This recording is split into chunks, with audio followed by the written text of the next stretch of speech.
মরতে চাই, সে লোকটা নামাজ পড়ে না।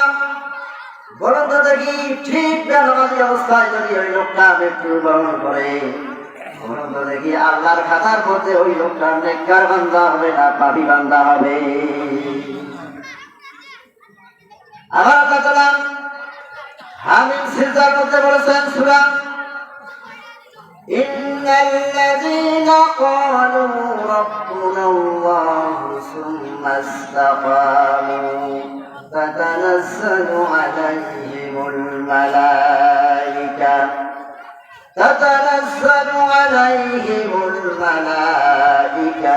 আল্লা তাখাফু ওয়া লা তাহজানু وأبشروا بالجنة التي كنتم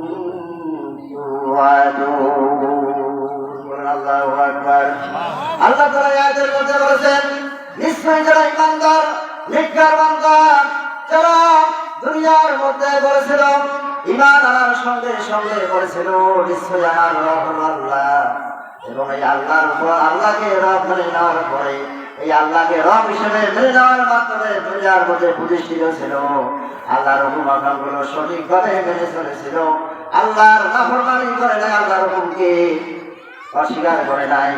এইভাবে যে সমস্ত লোকেরা নিজের জীবনকে পরিচালিত করেছে, ওই সমস্ত লোকদের যখন মৃত্যু হবে, মৃত্যুর সময় আল্লাহ রাব্বুল আলামিন আসমান থেকে ফেরেশতা নাযিল করবেন, বলেন সুবহানাল্লাহ। ওই ফেরেশতারা আসমান থেকে যখন ওই মৃত্যু ব্যক্তির কাছে আসবেন, আসার পরে ওই মৃত্যু ব্যক্তিকে বলবে, তোমার কোনো ভয় নাই, তোমার কোনো চিন্তা নাই। আর ওই সমস্ত মৃত্যু ব্যক্তিদের জন্য আল্লাহর কাছে বারবার কামনা করবে আর বলবে, তোমাদের কোনো ভয় নাই, তোমাদের কোনো চিন্তা নাই, তোমার মৃত্যুর সাথে সাথে আল্লাহ রাব্বুল আলামিন তোমাকে জান্নাতের মতো ছিল শান্তি জায়গা দেওয়ার ব্যবস্থা করে দিবে। تتنزل عليهم الملائكة ألا تخافوا ولا تحزنوا وأبشروا بالجنة। ফেরেশতারা বলবে, তুমি জান্নাতের সুসংবাদ গ্রহণ করো, তোমার কোনো ভয় নাই, তোমার কোনো টেনশন করার কোনো কারণ। আমার বন্ধুগণ, এটাই যদি হয় নেককার বান্দাদের অবস্থা, ঠিক তেমনি ভাবে যারা পাপী বান্দা, যারা নামাজ পড়ে না, রোজা করে না, আল্লাহর হুকুম আহকাম মেনে চলে না, নিজের জীবনে ইচ্ছায় অনিচ্ছায় সারা জীবনটাকে নিজেকে গুমরাহির পথে পরিচালিত করলো, আল্লাহর বিধানকে তোয়াক্কা করলো না, নিজের মন যা চায়, কোনটা হালাল কোনটা হারামে বলল না বুঝে শুনে যারা নিজের জীবনকে পরিচালিত করেন, পাপ করতে করতে এমনকি যখন মৃত্যুর সন্নিকটে যখন পৌঁছে যায়, আল্লাহ রাব্বুল আলামিন ঠিক সেই সময় ওই সমস্ত বান্দাদের নিকট আযাবের ফেরেশতা পাঠিয়ে দেন, আযাবের ফেরেশতা পাঠিয়ে দেন। আল্লাহ তাআলা বলেছেন, ওয়ালাউ তারা ইয ইয়াতাওয়াফাল্লাযীনা কাফারুল মালাইকাতু يضربون وجوههم وأدبارهم فذوقوا العذاب الحريق। আল্লাহ তাআলা বলেছেন,